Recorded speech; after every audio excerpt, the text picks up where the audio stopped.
Welcome back, everyone, to OpenLine. Talking with Butch Spyridon, CEO of the Nashville Convention and Visitors Corporation. We've been taking calls, talking about all kinds of topics. Want to talk about a couple of things coming up. Walk of Fame and New Year's Eve. Of course, you all also put on the 4th of July. But let's talk about Walk of Fame. What is that?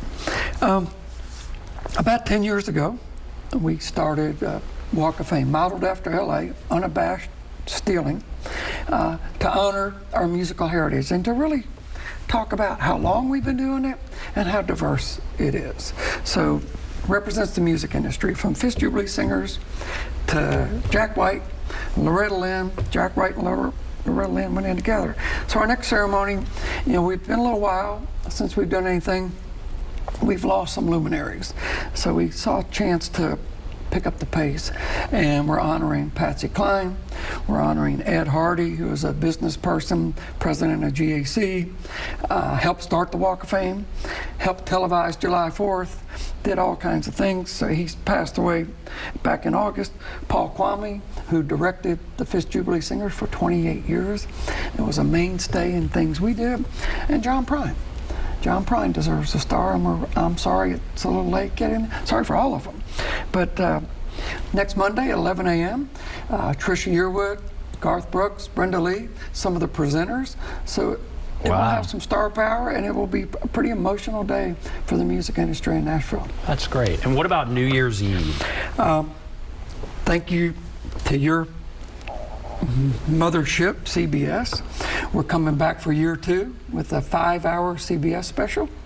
And Kelsey Ballerini, Brooks and Dunn, Zach Brown will headline the main stage. They'll have a lot of special guests. Little Big Town will be at an indoor venue in case of weather. We have somewhere to turn to. It's at Bicentennial Mall. We love it.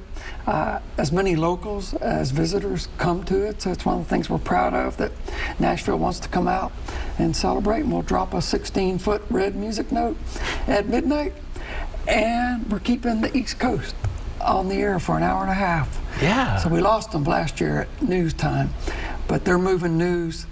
It's simultaneous with Central Time Zone, so it's pretty cool to be out of Nashville. Sometimes I am on New Year's Eve, and you turn on the TV and you can see Nashville. So that's a proud moment. Pretty remarkable. And it was always the goal to get it televised and go head up with New York, and we did it. So you've been doing this since 1991. You've been with the Nashville Convention and Visitors Corporation. How much longer have you said? How much longer might you do this? I haven't said. I am certainly beginning to think about that. Some would say I should have already gone. I know that. I try not to listen to that. It's been the job of a lifetime. I've done more, had more fun, and way more success than I ever would have imagined. But literally in the next few months, going to try to sit down with the board and figure that out. So, and whenever I do, I'm going to find a way to, I want to help. So I say, if we build a stadium, I'm going to find a way to stay involved in selling it and filling it up so that it is not a boondoggle, that it is another success story for one of the great metro success stories in the country.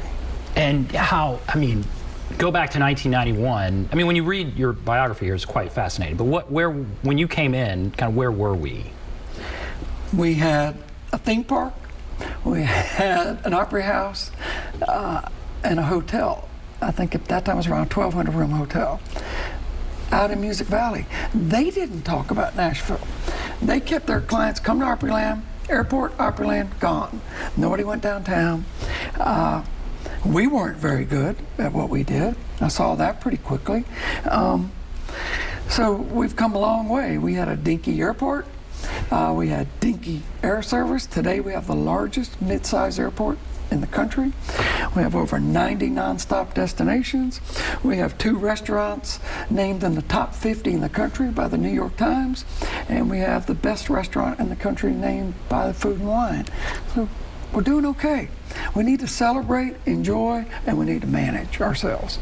And you're somebody who thinks, and this is said often, if you're not growing, then you are failing, right? It's not possible just to maintain. Cities do not sit still. You can hope you can, but you will either be growing and advancing or you will be dying. And you can look around. Pittsburgh went through it, Philadelphia, Detroit, and they've all spent billions and billions rebuilding themselves. So learn from other people's failures, but also pay attention to the little details, because we've got to do a better job on that. Very good. All right, we will take a break, come back, wrap everything up. Be back right after this.